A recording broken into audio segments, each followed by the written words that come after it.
বন্ধুরা চলে আসলাম একেবারে পদ্মার পাড়ে এখানে হোটেলে। বাটা এটা হচ্ছে বাটা মাছ না ভাই? এটা বাটা মাছ। আর এই হচ্ছে চিংড়ি দিয়ে পুঁই শাক। তারপরে আর কি আছে দেখি তো। আমরা পদ্মার পাড়ে চলে আসলাম একেবারে হরিরামপুর। হ্যাঁ, এই যে পদ্মা নদী, এই যে দেখেন, এই আমাদের হোটেল। খুব শান্তির জায়গা, খুব সুন্দর বাতাস। এই হচ্ছে পদ্মা নদী, দেখেন হরিরামপুর। এটা ওই পাশে হচ্ছে আপনার ঢাকা দুহার নবাবগঞ্জ এবং এইদিকে হচ্ছে ফরিদপুর।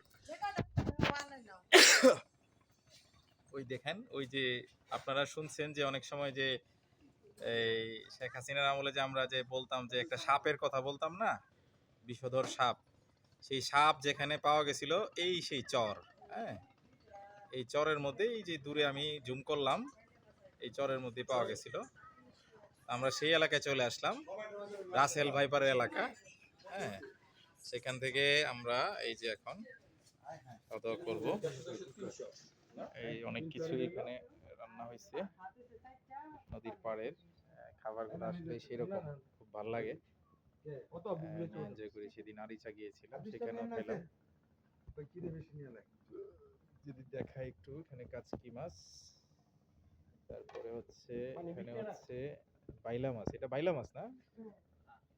খুব সুন্দর। ভাত সব মিলিয়ে চমৎকার। খুবই চমৎকার, সুন্দর পরিবেশ। নদীটা আমি আপনাদেরকে একটু দেখাই, নদীটা দেখাই।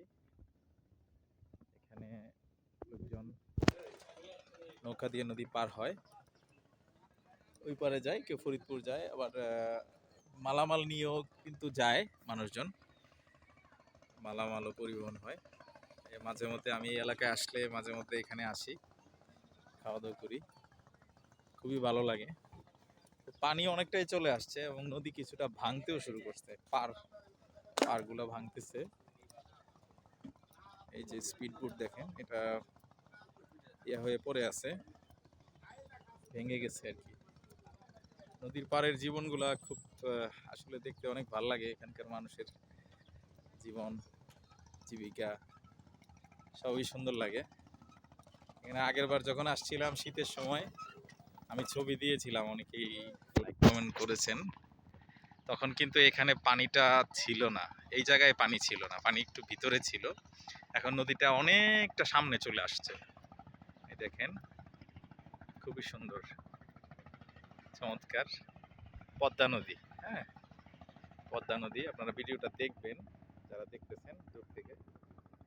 এই যে দেখেন, চমৎকার সুন্দর পরিবেশ। হ্যাঁ, তো সবাইকে ধন্যবাদ কষ্ট করে ভিডিওটা দেখার জন্য। ভালো থাকবেন সবাই। আসসালামু আলাইকুম।